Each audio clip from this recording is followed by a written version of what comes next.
Ang gagawin nyo ngayon, class, dahil first day of school, introduce yourself. Naku, introduce yourself? Kinakabahan pa naman ako. O sige, ang una mag-introduce yourself, alphabet na lang, wait lang. Hala, baka ako yung mauuna kasi yung last name ko. Mauuna ka, Mickey Cortez. Naku, ako!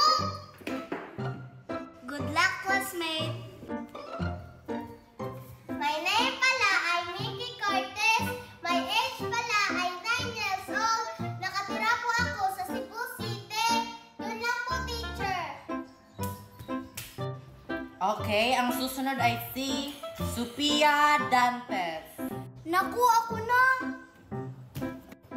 Hi, classmate! Ako po pala si Sophia Dantes. My age is 10 years old. Nakatira ako sa Quezon City. Yun lang po. Okay, ang susunod ay si Marian Lopez. Oh my God, ako na.